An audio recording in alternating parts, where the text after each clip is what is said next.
back. Welcome to a reading vlog where I attempt to read books that basically have nothing in common except the colour of them, which is just the most unhinged video idea ever, but I'm really running low on ideas, so I figured why not, and it will get me motivated. So here we go. These are the books. The first one is A Witch's Guide to Fake Dating a Demon, which obviously is a romance book but with a magical twist. It's about our main character Mariel. She is from a prestigious family and she's supposed to be like the chosen one in terms of being the most powerful witch of her generation, but she's like, I suck at magic, except when it comes to plants, because she can't conjure and she can't transfigure, she can't even teleport.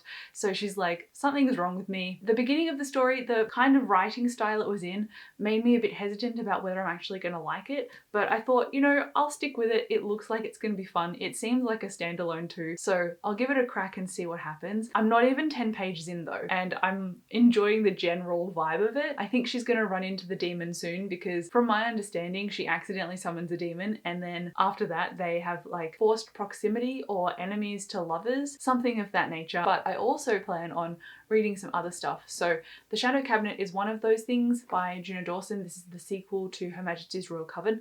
I've DNF'd this or did not finish it before and I've put it down for a while. So it's been, you know, maybe a month or two, and I thought I should try it again. But I think doing this vlog, like that's the whole reason this idea is a bit silly, because I thought, why take it seriously when all I want to do is kind of start my reading momentum happening again? So that's what I'm going to try and do, and read a few pages of this every day and try and get through a certain chunk of it to decide whether I like it or not. So I need to go, actually, do I want to continue reading this or not? I need to give it another chance, which is what I'm doing. And then finally, for this kind of unhinged to be read pile, I have Gwen and Art Are Not in Love, which was pitched to me as an Arthurian retelling. However, instead of Guinevere and Arthur, or Prince Arthur falling in love, it's Prince Arthur falling in love with a guy and Princess Guinevere falling in love with a woman, and both of them get married or get together anyway or court each other anyway, because they're each other's beards, so they can disguise the fact that they are into other people. And I think that really lends to some form of comedy and humour, and I think it's going to just be fun. It's also blurbed by Alice Oseman, and anything they blurb I'm keen on giving a try anyway, because obviously, you know, I love Heartstopper, so why not? So I think this is going to be a romp, as will this one be. They're kind of in that similar romance vibe and category, although I think this is young adult and this is adult, but I could be wrong. And then obviously this one's adult, but I will update you as I go. We are moving a bunch of shelves around. That's pretty good. Assembly in progress. Books everywhere. Standard. Say hi, Dave. Hi, Dave. Thanks for that. I appreciate it. You don't really realise how many books you have until you actually have to take them all out of your bookshelf and stack them all up on their own. And just like that, she is done. I am so pooped. This took so much work. I keep meaning to do a bookshelf tour, but because things keep moving around, I haven't quite figured out the layout that I want yet. So I guess a bookshelf tour would be coming. In the meantime, here is your preview, I guess. I have also been reading this and I'm surprisingly 200 pages into it. I have thoughts, and those thoughts are that it's very extra and dramatic, but it's still enjoyable. So I think I'm going to be finishing it very shortly, and I will let you know how I feel when I've actually finished the book entirely, which is a huge surprise and plot twist. I thought this would take me ages to read, and it's in my September TBR video. Oh well. Alright, I've now finished this one and I'm giving it, I want to say 3.5 stars, but now that I've let it sit for a day and a half, I'm like, I think it's just a 3. This was deeply silly, and while it was enjoyable, I needed a little bit more of a grounding effect from it. Sometimes I just had to suspend my disbelief with the dialogue and understanding the characters, and it feels like they were almost a parody of the stereotypical characters you would expect in a romance book. In general is fine because it can be entertaining, but it frustrated me because it was oversaturated. So some of it was, I guess, believable, even though obviously it's about a witch and a demon. It was just fun and enjoyable, really, and I'm not really in any kind of mindset to remember this book or recall it. I'm probably going to unhaul it pretty soon, honestly. I thought it would be a 5-star book based on the title, the cover, and the general synopsis, but it's obviously not. It's just a 3. So if it's your vibe, it's your vibe. I had fun, but now I'm ready to let it go. What has been a complete and utter surprise, though, is the fact that I read 120 pages of this in one sitting. Yes, it's young adult, but it's also a small text and many pages young adult, so I thought this was gonna take me a lot longer. Ultimately, the banter in here is just the best, and the characters are just really sinking in and growing on me. And the whole premise of these two characters having to be each other's beards, it's got the rivals to lovers trope in here that you would expect to see in a romance book, but in this sense, it's rivals to allies. And I like that they are starting to kind of almost trust each other. I feel like because Arthur is very party-going and throws caution to the wind a lot, he's going to bring Gwendolyn out of her shell, because Gwendolyn is a very bookish character who doesn't really perceive herself with any authority to the masses like her title lets her be, and she's fighting against her internalized views in a way. So I think she's going to start balancing out Arthur in terms of him recognizing things about himself, and he is going to push her to be more outgoing and help her get opportunities for herself that she wouldn't have pursued originally. I think they're both going to complement each other really well, and I'm looking forward to seeing the romances develop for each of their characters. You can clearly also see that Arthur's father is very abusive to him, both emotionally and physically, and he's also drinking a lot and he's got depression, and I feel like Gwendolyn has some kind of anxiety as well. So seeing those things portrayed in these characters in this time is just something that really intrigues me, given how it's woven into the plot. I'm wondering how it's going to eventuate and how the characters are going to address it in themselves and to each other. I'm looking forward to their relationship building, even though it's obviously not a romance, and Arthur has his own romance that is probably going to brew with Gabriel, and Gwendolyn has her own romance that's going to brew with Bridget.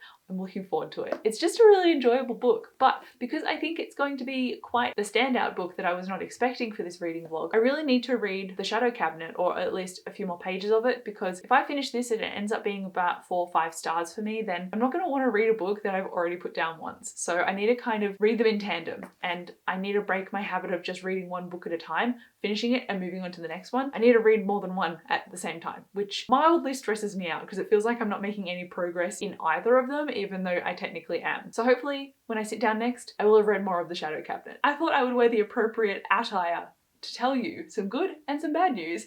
And that bad news, I mean, I guess you're probably going to applaud me because I finally made the realization myself, but I am going to put down The Shadow Cabinet. And I feel like I need to tell you some spoilers about it, because otherwise you're like, dude, why didn't you just stick to the end and give it a chance? So I'll tell you some spoilers, and I'll put a little tag on the bottom of the screen so that if you want to skip this, then you can. Ultimately, the reason that I didn't like the end of the first book is because Neve, the main character, who is the character that was built up in the entire first book, has a twin sister named Kiara. And Kiara is in a magical coma because ages ago she invited demons into her body, she became a villain, it was a whole thing. And now Neve has gone to visit her in hospital, and because of a magical artifact, Kiara swapped their bodies, so effectively killed Neve, but part of me is not convinced that she's dead, but I think she might be, just because of the way that this is eventuating. So now Kiara has taken over Neve's body and, I don't know, expelled Neve or made her dormant. I don't know if she's dead or not, but anyway, it's Kiara walking around, but everyone thinks it's Neve. And Kiara is a villain,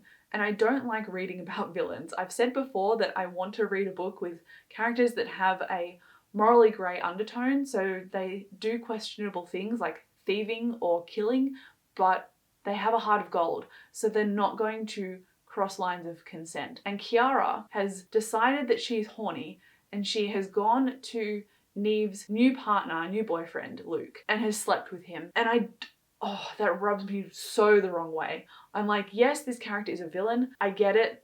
I don't like it. And I was reading it because I thought that Neve might come back somehow, but honestly at this point I don't even care if she does, because I'm done with this series. I don't like it anymore, and I've given it 2 chances and I'm ready to put it down now. Ultimately, I got 140 pages into it, so I did give it a bit more time, but I'm definitely going to be done with it now. It's going in my next unhaul video. I am completely and utterly finished. But now to give you the good news, and that is I'm reading Gwen and Art Are Not in Love. I'm over 200 pages in, and the dialogue in this just keeps getting better. I'm even more invested in the characters in here.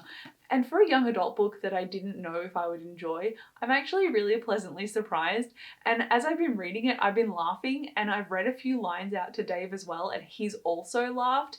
So it's just a great time all around, and I really hope that it sticks the landing with the ending, because if it does, it will probably be a 5 stars for me. And that's fairly rare for me with reading anything in the young adult category, just because I feel like I've aged out of it so it needs to have a little extra spark to it for me to love it, and this has the spark, so I'm really liking it. I finally have some news to share with you, and that is I finished this book, which I'm very happy about. I have a very eclectic mix of reading in this reading vlog. I DNF'd The Shadow Cabinet, I gave The Witch's Guide to Fake Dating a Demon a 3 stars, and then I gave this one a 4 stars. I think the ending, as much as I wanted it to stick the landing, it felt very dire all of a sudden, and it didn't seem like a lot of the threats being built up should have given that much focus in the conclusion. I thought the way that this was built up, it was going to pull on strengths from other areas in the book and then resolve those too. Overall, though, I feel like a lot of the conflicts and questions that this raised throughout the book were neatly resolved too. It was just the emphasis was on different things than I was expecting. So that's why I ended up giving it a 4 stars, because it didn't stick the landing and then applause at the end. It very much just delivered on a neat ending, which is still a good thing, which is why I gave it a 4 stars. And what I can say I love the most about this is the building of the relationships and the banter all the way through, because I did consistently read lines out to Dave and he laughed at them as much as I did, so it was a very joyous book to read. So overall, I'm really happy that I ended up buying this and reading it, because I really did enjoy my reading experience. That said though, I think I did fulfill my goal of reading more or being motivated. I've just sat down to film this last clip at the end of several weeks of not filming anything, because it's winter here and the days are slowly getting longer now because we're coming into spring, so it's been hard for me to film, which is why I kind of put off ending this vlog, so my bad. But I did finish reading the books a lot sooner than this. It probably looks like a split second to you, but I know that it has been a while. In all honesty, I think I'm just really happy that while I finished this vlog, I'm also finished with this. Like, closing the proverbial chapter on deciding to continue reading this has actually been really therapeutic, and I wish I did it sooner. I genuinely did want to give this a chance, but clearly it was just not meant to be. So therein ends the reading vlog. If you have DNF'd anything recently, let me know. I would be interested to know. Drop the tea in the comments. That's a very unlike me thing to say, but thank you so much for watching this video. I'll come chat to you down below in the comments, and I'll see you in my next one. Bye.